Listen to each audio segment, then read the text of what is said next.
Hello. പിന്നെ ഇവിടെ ആളുകൾക്ക് സഹിക്കാൻ പറ്റാത്തത് എന്താണെന്നറിയോ? എന്നാൽ ഇത്രയും വരുമാനമൊക്കെ എങ്ങനെ കിട്ടും? ഹലോ. ഞാൻ ആളുകളോട് പറയാറുണ്ട്, എനിക്ക് ലക്ഷക്കണക്കിന് ഡിസ്ട്രിബ്യൂട്ടേഴ്സ് ഉണ്ട്. ഇതിൽ 1,00,000 ആളുകൾ, മനസ്സിലാവുന്നുണ്ട്? ഇവിടെ ഉണ്ടല്ലോ അല്ലേ? എന്റെ കൂടെയുള്ള ലക്ഷക്കണക്കിന് ഡിസ്ട്രിബ്യൂട്ടേഴ്സിൽ 1,00,000 ആളുകൾ മാസം സ്വന്തം തേക്കാൻ ഒരു പേസ്റ്റ് മേടിക്കൂലേ? 130 രൂപയ്ക്ക് 1,00,000 ആളുകൾ ഒരു പേസ്റ്റ് മേടിച്ചാൽ എന്റെ കച്ചവടം 1,30,00,000.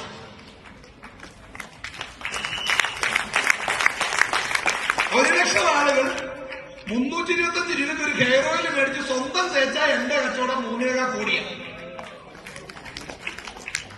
95 കുടിച്ചാത്ത പറയണ്ടല്ലോ, വേണ്ടല്ലോ. എന്റെ ടീമിൽ വിറ്റു പോകുന്ന ഒരു പ്രോഡക്റ്റിന്റെ മുകളിൽ 25 പൈസ എനിക്ക് കിട്ടിയാൽ എനിക്ക് മാസം 25 ലക്ഷം കിട്ടും. ഇത് തന്നെയാണ് ബ്രിട്ടാനിയ ബിസ്ക്കറ്റുകാരൻ ചെയ്യുന്നത്.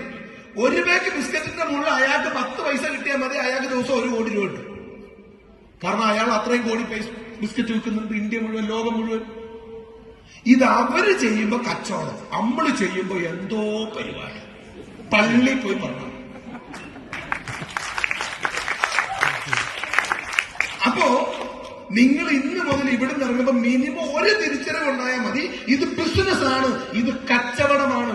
നാളെ ആരെങ്കിലും ചോദിക്കൂ, അല്ല നീ ഇപ്പൊ എന്താ പരിപാടി? ഹലോ. ഇന്നലെ വരെ മുണ്ടെടുത്ത് നടന്നോ, ഒരു ദിവസം നോക്കുമ്പോൾ പാൻറ്റിട്ട് നടക്കുന്നു. പെൺപിള്ളേര് സൂട്ടിട്ട് നടക്കുന്ന ആൾക്കാർക്ക് എന്താ പരിപാടി? ഇവിടെ കുറെ പേരുടെ പ്രശ്നം എന്താണെന്നറിയോ? ഭയങ്കര ഗമേലൊക്കെ നടക്കും. എന്താ പരിപാടി എന്ന് ആരെങ്കിലും ചോദിച്ചാ അപ്പ ചാണകത്തിൽ ചവിട്ടുകല. അത് പിന്നെ ഒരു ചെറിയ പരിപാടി, ഒരു സൈഡിൽ നമ്മളെ കളി കാണുമ്പോഴേ ഓരോ തോന്നുന്നു എന്തോ വശപ്പശമുള്ള പരിപാടിയാണ്. മിനിമം ഇന്ന് ഇവിടുന്ന് പോകുമ്പോ നാളെ ആരെങ്കിലും ചോദിക്കുക. പണ്ട് എന്നോട്, ഞാനിന്ന് പോകുമ്പോ എന്നോട് ആൾക്കാർ ചോദിക്കും, പണ്ട് ഞാനും ഇങ്ങനെ തന്നെയായിരുന്നു കേട്ടാ. ആൾക്കാർ ചോദിക്കുകയാണ് എന്താണ് പരിപാടി? അത് പിന്നെ ഒരു ചെറിയ പരിപാടി, അങ്ങനെയൊന്നുമില്ല. ഇതൊക്കെയാണ് പണ്ട് ഞാനും പറഞ്ഞോണ്ട്. പക്ഷെ പിന്നീട് ഈ തിരിച്ചറിവ് വന്നതിന് ശേഷം ഇപ്പൊ എന്നോട് ആൾക്കാർ എന്ത് ചെയ്യുന്നു? ഐ എം ഡൂയിങ് ബിസിനസ്, ഞാൻ ബിസിനസ് ചെയ്യും.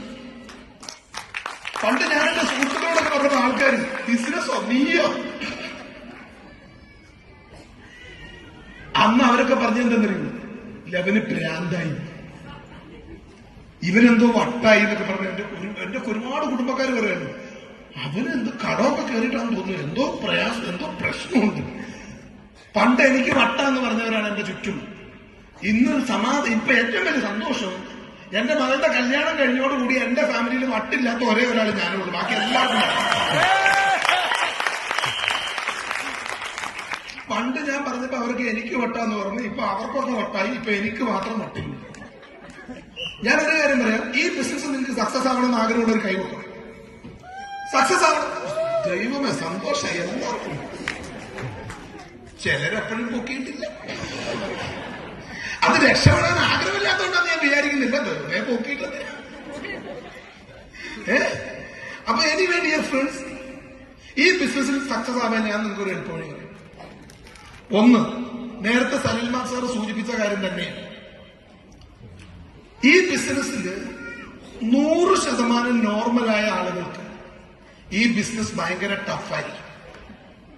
ഹലോ. 100% നോർമലായ ആളുകൾക്ക് ഈ ബിസിനസ്സിൽ സക്സസ് ആവാൻ ഭയങ്കര ബുദ്ധിമുട്ടായിരിക്കും.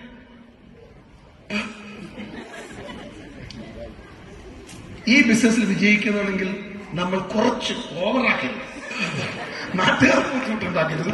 ഒരു കുറച്ച് അബ്നോർമലായ ആളുകൾ ഈ ബിസിനസ്സിൽ വലിയ അച്ചീവേഴ്സ് ആവും.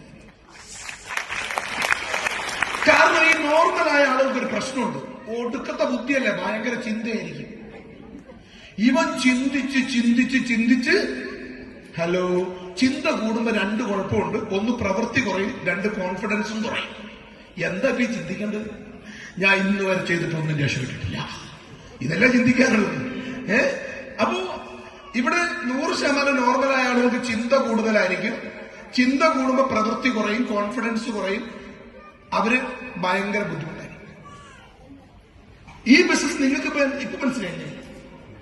ഞാൻ നോർമലല്ല, ഞാൻ 100% നോർമലല്ല ഭാഗ്യത്തിന്.